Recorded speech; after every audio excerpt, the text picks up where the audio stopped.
Jewellers తెలంగాణలో మొట్టమొదటి factory outlet మన కొత్తపేటలో ఫిబ్రవరి 14న గొప్ప శుభారంభం. అందమైన ఈ శుభారంభంలో ఎన్నో విశేషాలు. ముకుంద జ్యువెలర్స్ కొత్తపేట. చక్రధారి ఇంతవరకు రాయలసీమ అనగానే ఫ్యాక్షన్ గొడవలు ఇలాంటి కథలు చూసింటారు, కానీ అక్కడ ప్రేమలు ఎలా ఉంటాయి, అక్కడ అనుబంధాలు ఎలా ఉంటాయి అనేది ఫస్ట్ టైం అండి. యాక్చువల్గా అయితే ఇది ఒక లవ్ స్టోరీ అని చెప్పొచ్చు, కానీ పెద్ద ఎక్స్పెరిమెంట్ అని చెప్పుకోవాలి. సినిమాలో 2 కాదు క్యారెక్టర్లు, చాలా క్యారెక్టర్లు, ఒక 8-9 క్యారెక్టర్లు ఉంటాయి. ప్రతి క్యారెక్టర్కి ఇంటర్లింక్ కూడా ఉంటుంది. నాకు రైటర్ గారు ఫస్ట్ స్టోరీ చెప్పేటప్పుడు నేనే కన్ఫ్యూజ్ అయిపోయి మళ్ళీ వెనక్కి వెళ్ళండి, మళ్ళీ ముందుకు రండి అనేవాడిని. అండ్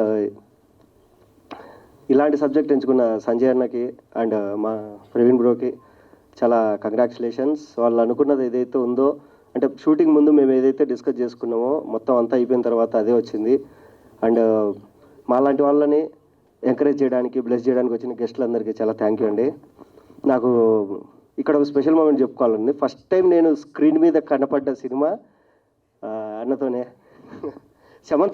శమంతకమణిలో ఫస్ట్ టైం నన్ను నేను స్క్రీన్ మీద చూసుకున్నా అండి. చాలా థ్యాంక్ యూ అన్న. అండ్ పెద్ద సినిమాకి ఎలాగైనా కానీ పబ్లిసిటీ ఉంటుంది, అన్నీ ఉంటాయి, కానీ చిన్న సినిమాని ముందుకు తీసుకెళ్లేది మీడియానే. ఒక చిన్న సినిమా కోసం కూడా మీరందరూ వచ్చి మీరు చేసే ఎంకరేజ్మెంట్కి చాలా థ్యాంక్ యూ అండి.